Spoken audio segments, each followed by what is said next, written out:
Hello students, welcome two days accountancy. My name is Rohit और आज जो है हम लोग क्वेश्चन नंबर 11 करने जा रहे हैं कैश फ्लो स्टेटमेंट का, डीके गोयल बुक से।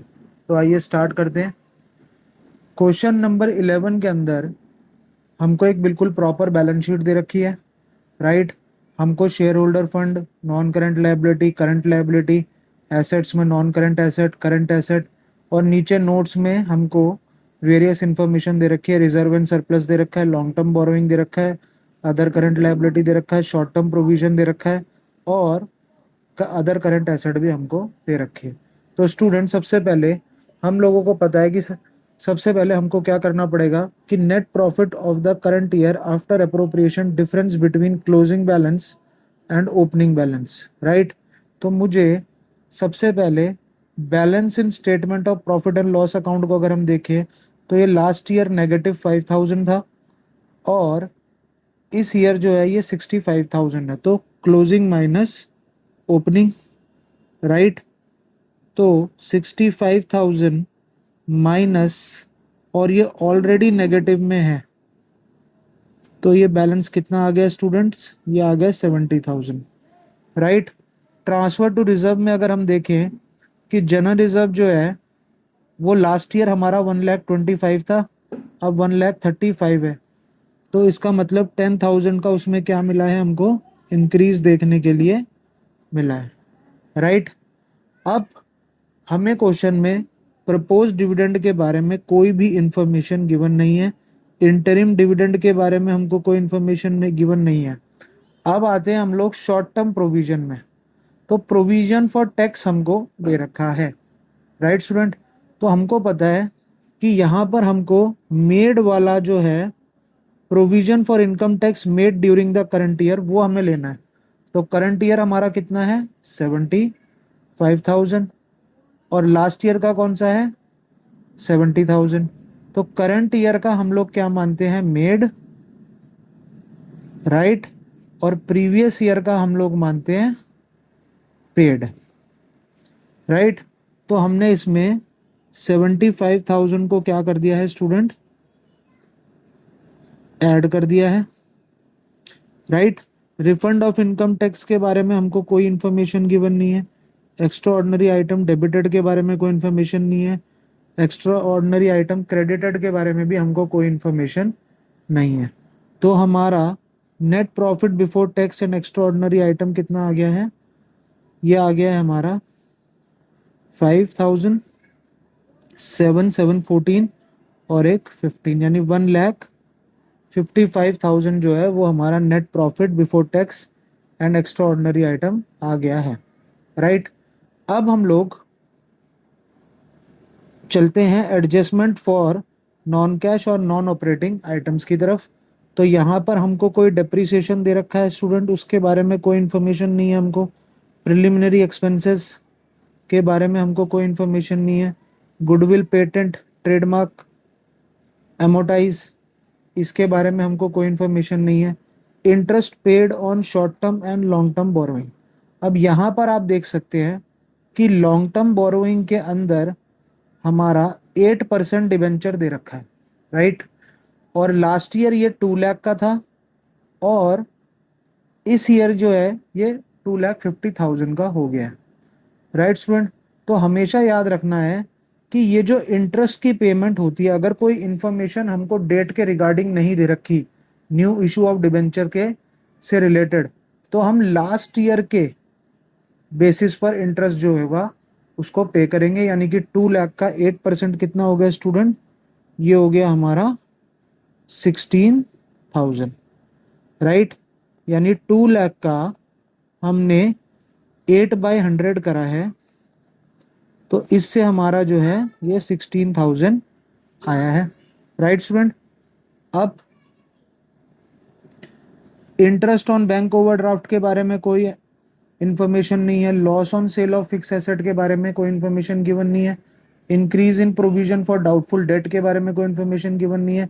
Interest income, dividend income, rental income, gain on sale of fix asset, decrease in provision for doubtful debt, के रिगार्डिंग कोई भी इंफॉर्मेशन नहीं है, तो बस अब जो हमें operating profit before working capital जो चेंजेस है वो हमारा कितना आएगा, अगर हमने इसको प्लस करा है तो ये कितना आ गया है स्टूडेंट्स हमारा, अगर हमने 1,50,55,000 के अंदर 16,000 प्लस करा है तो हमारा ये आ गया है 1,71,000।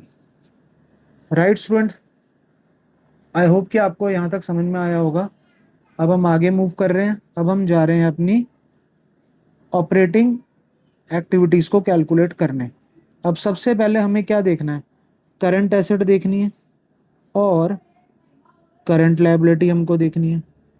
राइट स्टूडेंट, ऑपरेटिंग एक्टिविटीज़ में बस कैश और कैश इक्विवेलेंट को हमें कंसीडर नहीं करना है, और शॉर्ट टर्म प्रोविजन जो था वो प्रोविजन फॉर टैक्स था, उसको हमें कंसीडर नहीं करना है।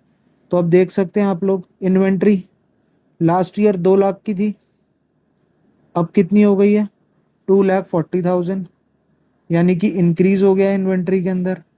राइट, तो अगर इन्वेंट्री हमारी करंट एसेट होती है और करंट एसेट में अगर इंक्रीज होता है तो हम उसको क्या करते हैं, माइनस करते हैं।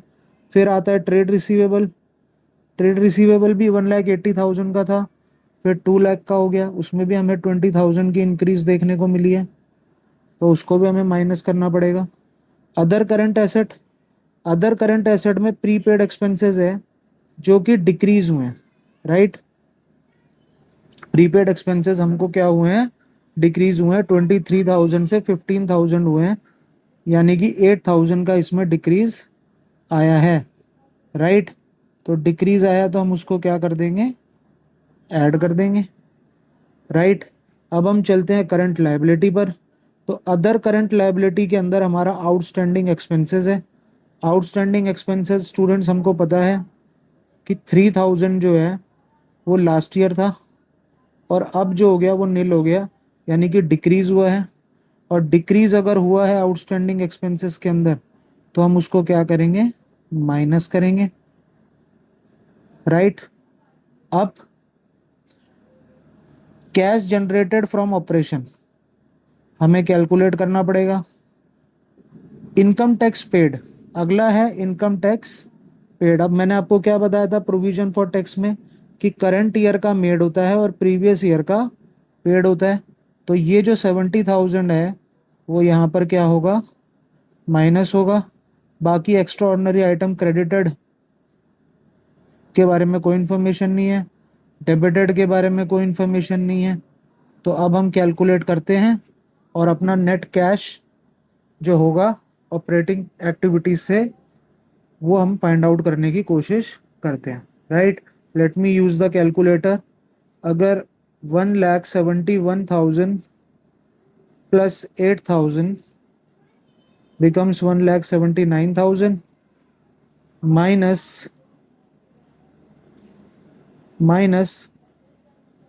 हमारा 63,000, 1,79,000 माइनस 63,000 माइनस 70,000, तो हमारा जो आंसर है स्टूडेंट्स वो 46,000 जो है वो आ गया है। राइट, और वो जो है वो यूज्ड नहीं आया है, ये आया है cash flow from operating activities, क्योंकि जो बैलेंस है वो हमारा पॉजिटिव में आया है। राइट स्टूडेंट, आई होप कि आपको ये क्वेश्चन समझ में आया होगा। अब हम देखते हैं अपना नेक्स्ट क्वेश्चन।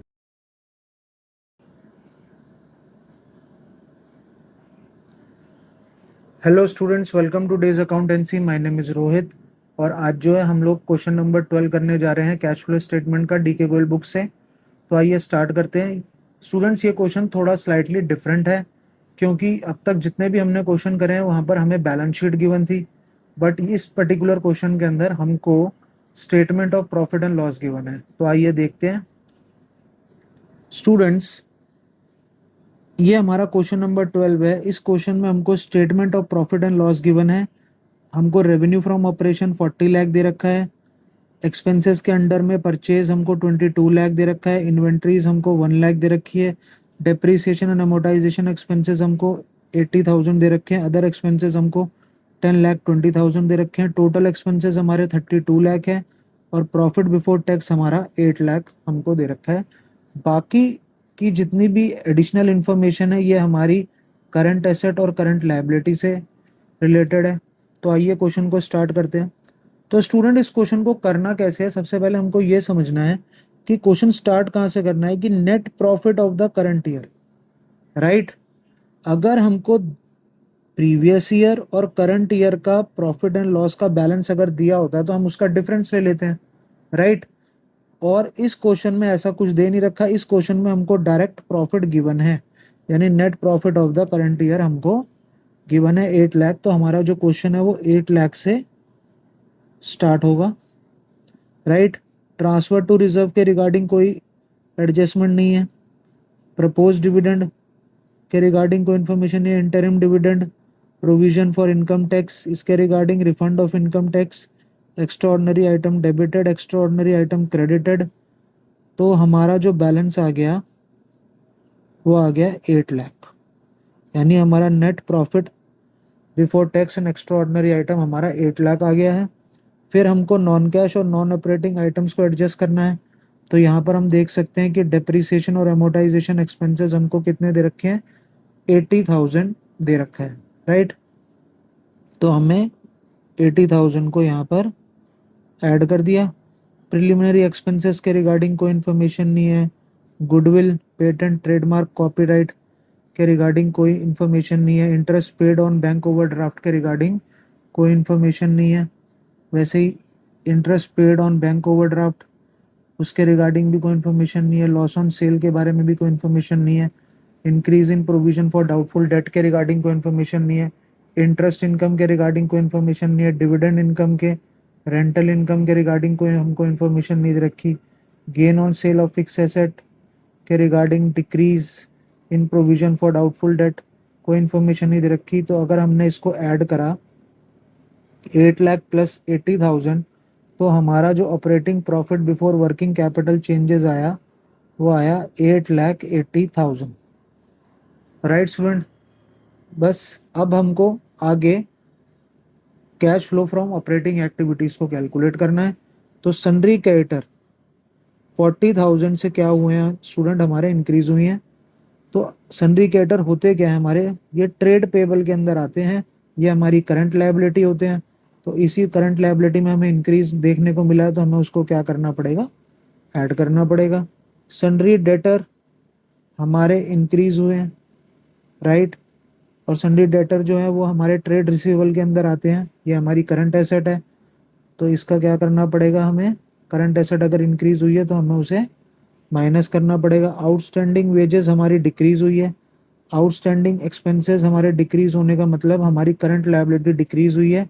तो इसका मतलब हमें उसे भी क्या करना पड़ेगा, डिडक्ट करना पड़ेगा, राइट। बिल्स रिसीवेबल हमारी करंट एसेट होती है और उस करंट एसेट में हमें डिक्रीज देखने को मिला है, राइट। तो उसको हमें क्या करना पड़ेगा, ऐड करना पड़ेगा, राइट स्टूडेंट। प्रीपेड एक्सपेंसेस जो हैं वो भी हमको डिक्रीज कर देखने को मिले हैं। तो इसका मतलब हमें 20,000 को भी क्या करना पड़ेगा, ऐड करना पड़ेगा। अब हमारे पास चेंज इन इन्वेंट्री, इन्वेंट्री भी क्या होती है स्टूडेंट, हमारी करंट एसेट होती है। अब ओपनिंग इन्वेंट्री पिछले साल ये 8 लाख की थी और अब ये जो है ये 9 लाख की हो गई है। तो इसका मतलब इंक्रीज इन इन्वेंट्री हुई है, यानी करंट एसेट में इंक्रीज हुआ है, तो वो हमें क्या करना पड़ेगा, माइनस करना पड़ेगा स्टूडेंट्स। इनकम टैक्स पेड के रिगार्डिंग हमको कोई इन्फॉर्मेशन नहीं दे रखी, credited external item credited debited के बारे में कोई इन्फॉर्मेशन नहीं दे रखी। तो अब हमें अपना net cash flow from operating activities निकालना पड़ेगा। Let me use the calculator students. तो यहाँ पर अगर हम देखें तो 8,80,000 में हमने ऐड करा 65,000, राइट।